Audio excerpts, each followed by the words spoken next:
Hello, नमस्ते, आदाब और सत श्री अकाल। मेरा नाम पूनम अग्रवाल है और एक्सप्लेन एक्स में आपका स्वागत है। अगर आपने चैनल नहीं सब्सक्राइब किया है अभी तक तो प्लीज प्लीज प्लीज कर लीजिए, इससे मुझे बहुत सपोर्ट मिलेगा। जैसा आप सब जानते हैं कि आज यानी 18 तारीख को Rahul Gandhi, leader of opposition, ने एक प्रेस कॉन्फ्रेंस किया। इस बार उन्होंने फिर से इलेक्शन कमीशन के ऊपर किया है।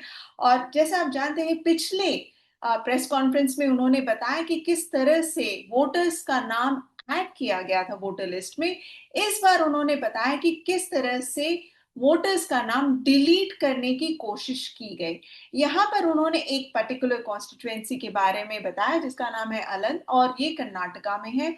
और ये जो अटेम्प्ट किया गया था, कोशिश की गई थी डिलीशन ऑफ वोटर्स की, ये किया गया था 2023 में, जबकि कर्नाटका असेंबली इलेक्शंस के दौरान। तो अब मैं इस बारे में आपको इस पर्टिकुलर वीडियो में दो चीजें बताऊंगी। एक तो उन्होंने क्या कहा, और वो राहुल गांधी ने जो भी फैक्ट्स दिए हैं वो डेटा के बेसिस पे उन्होंने प्रॉपर एक पीपीटी प्रेजेंट किया जैसे उन्होंने पिछली बार किया था। और उन्होंने बार बार एक चीज कहा कि मैं स्टेज पे इसलिए खड़ा हूं क्योंकि मेरे पास फैक्ट्स है, और बिना फैक्ट्स के मैं कुछ भी नहीं कहूंगा। दूसरी चीज जो मैं इस वीडियो में बताऊंगी आपको कि किस तरह से वोटर्स का नाम डिलीट किया जाता है, जो कि बहुत जरूरी है आपके लिए जानना कि क्या प्रक्रिया है। वो किसी का भी नाम इस तरह से नहीं डिलीट किया जा सकता। तो आज का जो प्रेस कॉन्फ्रेंस था, पहले मैं ये बता दूं, उसमें उन्होंने ये कहा कि करीब करीब 6018 वोटर्स के नाम को डिलीट करने की कोशिश की गई इस पर्टिकुलर कॉन्स्टिट्युएंसी के, कर्नाटका के इस कॉन्स्टिट्युएंसी में। और वो किस तरह से किया गया, उन्होंने ये कहा कि बीएलओ, एक जो जानकारी मिली थी कि एक बीएलओ जो कि कर्नाटका में थे, बूथ लेवल ऑफिसर जिसे कहते हैं, उनको उन्होंने देखा कि उनके किसी अंकल का नाम डिलीटेड था वोटर लिस्ट से। तो उन्होंने पता करने की कोशिश की कि उनके अंकल का नाम क्यों डिलीट हो गया। जब उन्होंने देखा कि उन्हीं के उस अंकल के किसी नेबर ने कोई कंप्लेंट फाइल की थी, एप्लीकेशन फाइल की, जिसके कारण से वो डिलीट हुआ। जब बीएलओ ने उस पर्टिकुलर नेबर से, पड़ोस से, जिसने ये एप्लीकेशन फाइल की थी, उससे जाके पड़ोसी से पूछा कि क्या आपने मेरे अंकल के खिलाफ कोई एप्लीकेशन दिया था, तो उन्होंने बोला नहीं। तो जब उन्होंने इस तह में जाने की कोशिश की तो पता चला कि एप्लीकेशन के बारे में तो इस पड़ोस में रहने वाले इंसान को पता भी नहीं था। तो जब इस पे ज्यादा कार्रवाई की गई तो बाकी की चीजें भी खुली। तो इस प्रेस कॉन्फ्रेंस में उन्होंने ये बताया डिफरेंट डिफरेंट एग्जाम्पल्स के जरिए कि किस तरह से लोगों का नाम इस्तेमाल करके वोटर्स का नाम डिलीट किया गया।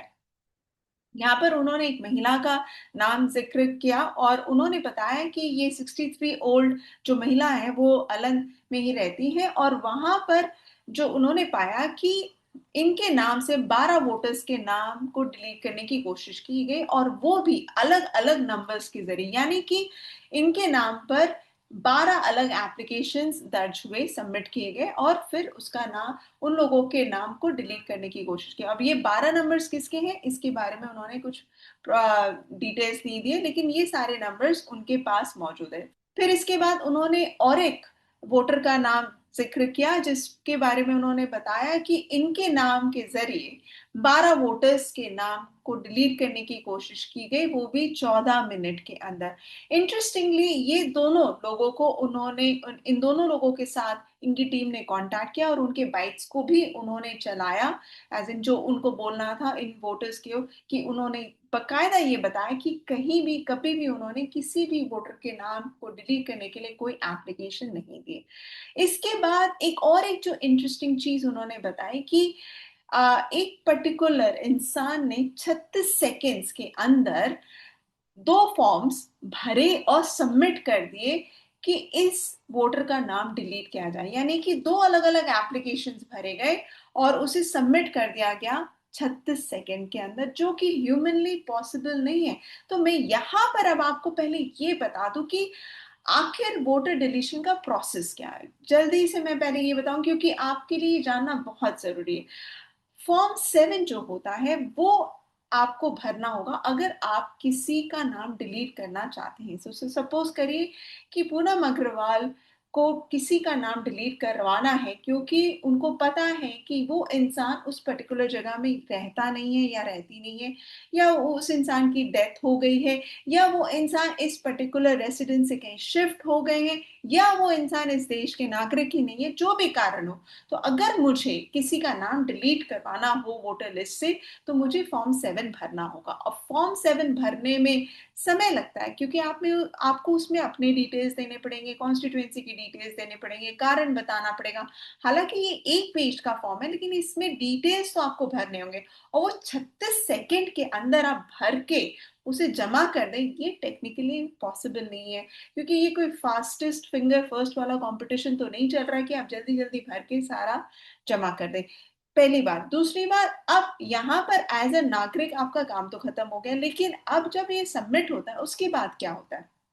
उसके बाद जो इलेक्शन कमीशन के बीएलओ हो या ईआरओ हो, जो इलेक्टोरल रजिस्ट्रेशन ऑफिसर हैं, उनकी जिम्मेदारी होती है कि वो एप्लीकेशन को वेट करें, देखें कि ये जो जो जो कंप्लेंट आया है एक पर्टिकुलर इंसान के खिलाफ, क्या ये कंप्लेंट सही है, क्या वो इंसान जिंदा है या नहीं है, उसके एड्रेस पे जाके वेरीफाई कर रहे कि क्या जो भी ऑब्जेक्शन है वो एग्जिस्ट करता है कि नहीं। तो वेरिफिकेशन के लिए प्रोसेस क्या है? अब वेरिफिकेशन के लिए प्रोसेस ये है कि आप इलेक्शन कमीशन एक नोटिस पहले भेजेगा कि हाँ, आपके खिलाफ ये कंप्लेंट आई है कि आप इस रेसिडेंस पे रहते नहीं है, फॉर इंस्टेंस ये अगर कंप्लेंट हो, तो आप क्या इस रेसिडेंस पे हैं कि नहीं, आप हमें जवाब देकर बताएं। तो ये नोटिस देना बहुत जरूरी है, बिना इसके ये प्रोसेस कंप्लीट नहीं हो सकता। और फिर नोटिस देने के बाद जो भी जवाब जवाब पाए वो वोटर से, वो उसके बेसिस पे वो इंक्वायरी करेंगे, या तो वो डिलीट करेंगे, या वो वोटर का नाम वैसे ही रहेगा। दूसरा जो तरीका होता है डिलीशन का, वो होता है स्पेशल समरी रिविजन, जो आपको पता ही होगा कि हर एनुअली इलेक्शन कमीशन ये रिवीजन करता है, खासतौर पे इलेक्शंस के पहले। और आपको ये भी पता है कि बिहार का एसआईआर हुआ तो कितने सारे लोगों का नाम डिलीट भी हो गया, 65 लाख वोटर्स का नाम डिलीट हुआ। तो ये प्रोसेस दूसरा होता है, जबकि इलेक्शन कमीशन खुद इनिशिएटिव लेते हैं रिवीजन ऑफ वोटर लिस्ट को प्योरीफाई करने के लिए या रिवाइज करने के लिए, तब उस दौरान भी ये डिलीशन होता है। तो ये दो मेन तरीके हैं। यहाँ पर मैं एक पर्सनल नोट पे मैं एक चीज बता दूं कि मेरा नाम भी वोटर लिस्ट से डिलीट हो गया था, और 2024 के इलेक्शंस में मैं वोट नहीं कर पाई, और मुझे कोई जानकारी नहीं थी इस बारे में कि मेरा नाम डिलीट हो गया। ना मुझे कभी कोई नोटिस आया, ना ही किसी तरह का कोई कम्युनिकेशन इलेक्शन कमीशन से मुझे आया। हालांकि मैंने 2019 के लोकसभा इलेक्शंस में वोट किया था, और दिल्ली के असेंबली इलेक्शंस में भी वोट किया था, जो कि 2020 में हुआ था। तो ऑब्वियस सी बात है, आपके मन में ये रहता है कि आपने वोट तो किया है, तो वोटर आईडी कार्ड है और सारी चीजें। मैंने वोटर लिस्ट खुद मैं मानती हूँ कि मैंने चेक नहीं किया था इलेक्शन से करीब 1-2 महीने पहले, बट जब जैसे इलेक्शन नजदीक आए तब मुझे पता चला कि मेरा नाम वोटर लिस्ट में मौजूद ही नहीं है, और जिस कारण मैं वोट नहीं दे पाई। तो यहाँ पर मैं ये कहना चाह रही हूँ कि मैं साथ खुद हुआ है, और यहाँ पर ये भी बताना चाह रही हूँ कि किसी तरह का नोटिस मुझे नहीं आया था, और मेरा वोटर आईडी से नाम डिलीट हो गया। तो ये जो प्रोसेस है डिलीशन का, ये प्रोसेस फॉलो किया जाता है। तो इस प्रेस कॉन्फ्रेंस में उन्होंने बाकी इन सारी चीजों को, डिलीशन के प्रोसेस को बताया, और उसके साथ साथ उन्होंने और एक इंटरेस्टिंग चीज जो बताई है, एक तो ये कि ज्यादातर डिलीशन की जो कोशिश की गई है वो कांग्रेस का जो स्ट्रांग होल्ड है, जो कॉन्स्टिट्युएंसी है वहां पर, उन पर्टिकुलर बूथ्स में कोशिश की गई डिलीशन की।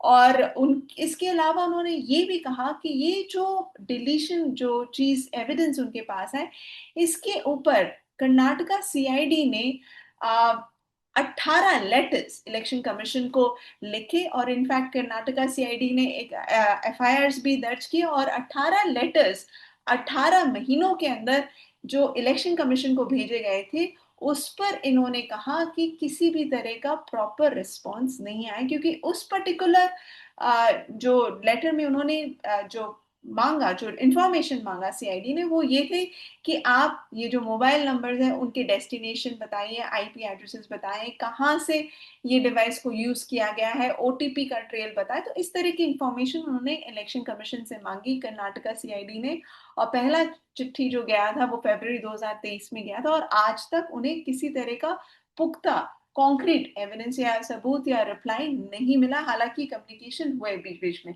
तो ये प्रेस कॉन्फ्रेंस इस पर्टिकुलर कॉन्स्टिट्यूएंसी के बाद उन्होंने एक महाराष्ट्र के कॉन्स्टिट्यूएंसी के बारे में बताया, राजुरा, जहां पर उन्होंने डिलीशन नहीं बल्कि एडिशन के बारे में जो जिक्र किया है। वहां पर कई सारे वोटर्स के नाम एडिशन यानी ऐड किए गए और जिनके नाम फेक हैं और एड्रेसेस फेक है, जो कि उन्होंने पहले प्रेस कॉन्फ्रेंस में जिसके बारे में बताया।